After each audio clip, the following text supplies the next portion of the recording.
No update. No, just felt a little something in her groin, so we'll get it evaluated and see what happens from there. She didn't scream.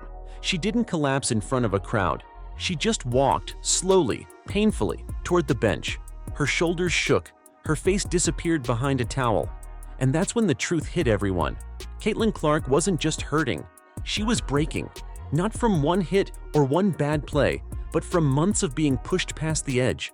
This wasn't just an injury.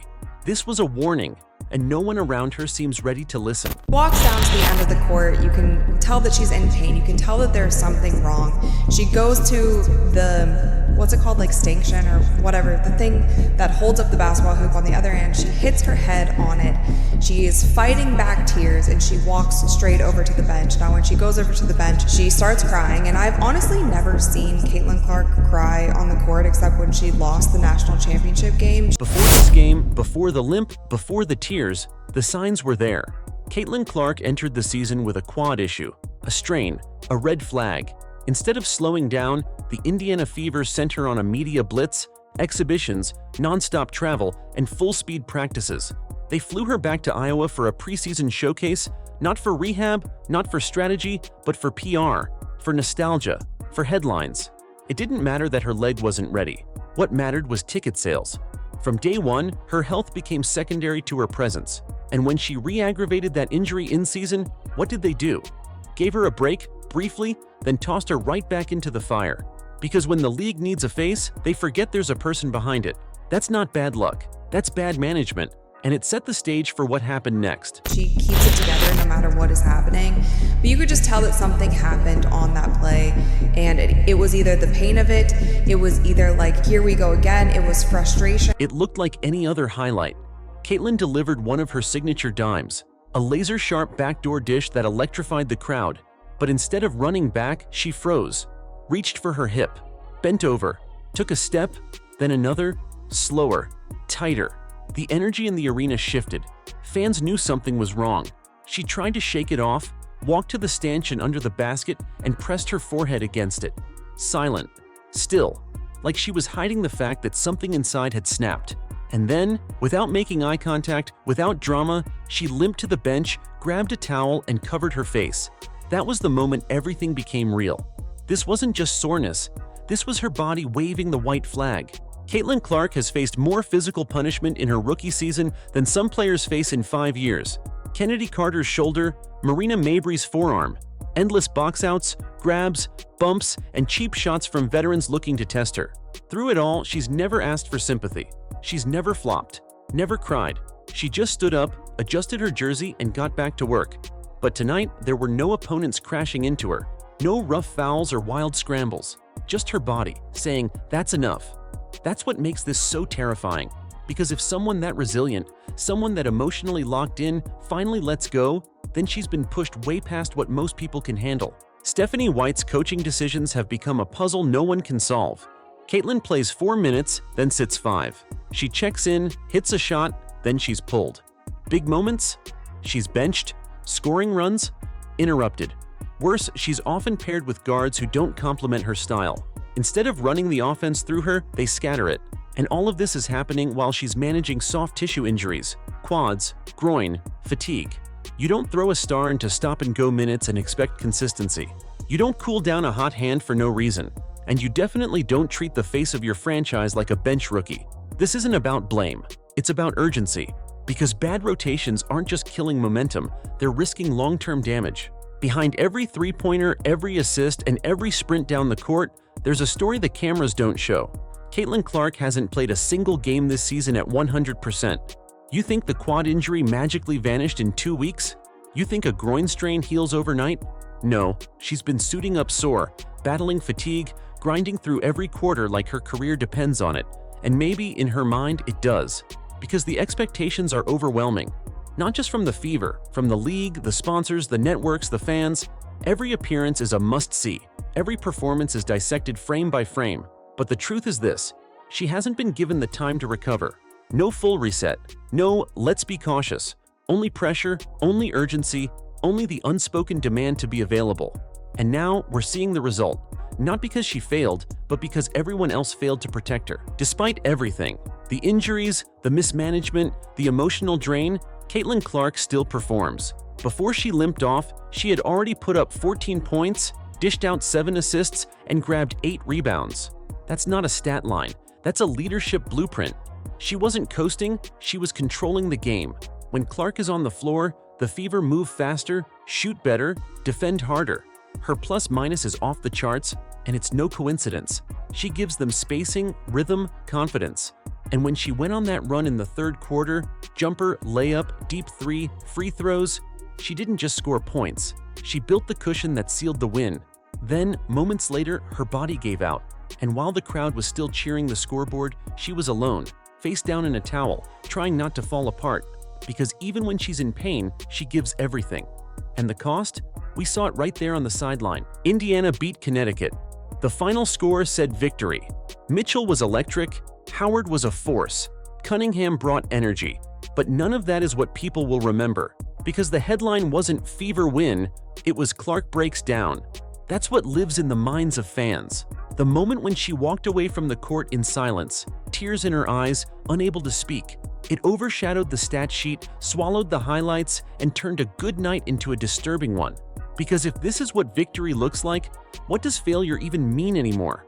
The win didn't lift the team, it exposed its cracks, and it showed the world that success means nothing if the person carrying it all can't even stand up after. This was supposed to be the feel-good game before the break. One last show of strength.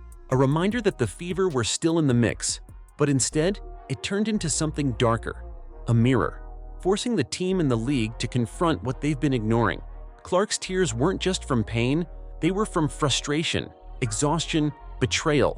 This game didn't build confidence, it shattered it. And the fans felt it too. That gut-sinking moment when your favorite player walks away broken and no one seems to know what to do. No speech, no plan, just vague reassurances and another cycle of uncertainty. It wasn't supposed to be this way, but maybe this was the only way things could change. Clark didn't speak after the game. No post-game press, no quotes, and that silence said more than any injury report ever could. Because when a player who's always been composed suddenly retreats into quiet, it means something's changed. Something inside. She's not just tired, she's drained. Not just injured, she's disillusioned. This isn't about one pulled muscle. It's about being let down, overplayed, underprotected, expected to lead a team that doesn't seem to know how to take care of its own star. And that towel over her face? That wasn't just covering tears. That was her wall, her last defense against a world that's demanded too much, too fast. Let's be honest, this groin issue didn't come out of nowhere. It's been building. The quad strain earlier this season? That was a warning. Her limited minutes? Another red flag. Her fatigue? The third alarm. And each time, the Fever said the same thing. We're monitoring it. But monitoring is not managing. And now the question isn't, what's wrong with Caitlin? It's, why are they still playing her like this? Because at this rate, the next injury won't be a strain. It'll be a tear, a rupture, something that changes everything. And when that happens, there won't be any press line that can spin it, because fans will know. They saw it coming, and the team did nothing to stop it. It's easy to point fingers at the Fever's coaching staff or front office, but they're not the only ones leaving Caitlin Clark exposed.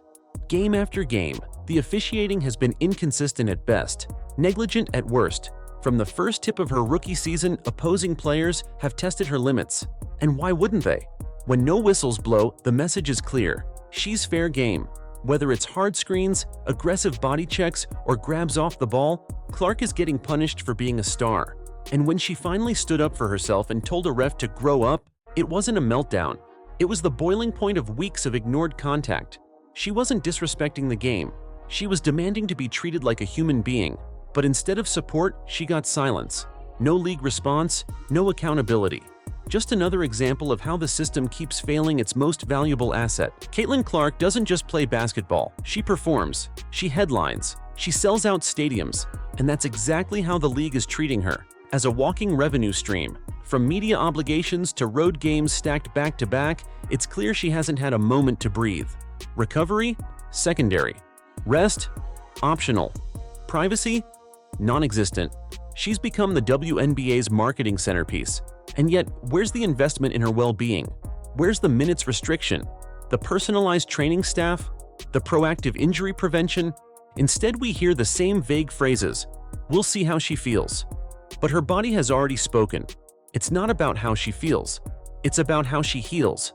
And if she doesn't get that time now, the cost will be far greater than a few missed games. It'll be missed seasons, missed history. Imagine LeBron James grabbing his hamstring and walking to the bench in tears. The NBA would halt, trainers would swarm, press conferences would flood with medical updates. Entire seasons would be restructured around his recovery. But Caitlin Clark, arguably the most influential rookie the WNBA has ever seen, is treated like a replaceable role player. She's pushed through injury, overexposed, and rarely defended by her own leadership. Why? Because in the women's game, stars are still treated as short-term spikes, not long-term foundations. The league wants the benefits of Caitlin's fame, the ratings, the merch, the media, without giving her the protection and support other leagues afford their icons. And that's not just short-sighted, it's dangerous. Because one more step, and her season could end for good. Let's be clear, athletes like Caitlin Clark don't come around often. Her shooting, her leadership, her court vision, it's rare. But the rarest part? Her ability to grow the game in real time. Every game she plays adds thousands of new fans. Every pass she makes is a viral moment. Every tear she sheds becomes national news. That's impact. That's legacy. And right now, that legacy is being put at risk for one reason: fear of slowing down. But longevity matters. If you want Clark in this league for a decade, you sit her now. You let her heal, rebuild, refocus. Because what good is a red-hot rookie season if it ends with surgery and rehab? This isn't about pushing through. It's about pacing. And if the Fever can't see that, then maybe Clark will have to start making those decisions for herself. Here's the part no one wants to admit. She might not quit.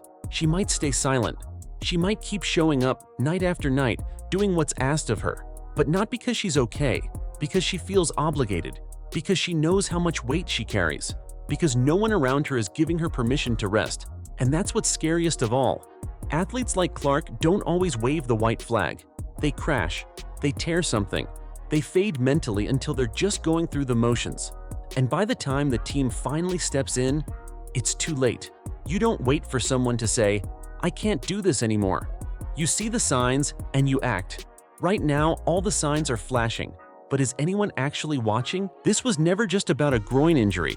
It was about a league, a team, and a system that keeps asking for more, while giving less. Caitlin Clark showed the world what women's basketball could become. She gave it new life, new energy, new fans. But now, it's time for the league to give something back. Protection, transparency, a plan. Because what we saw on that bench, the tears, the towel, the silence, that wasn't weakness.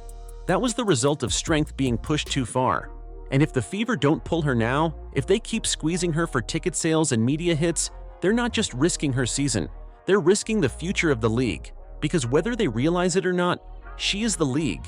Like this video if you believe Caitlin Clark deserves better. Share it with a fan who needs to hear the truth. And don't forget to subscribe, because we're not done telling the stories they try to hide.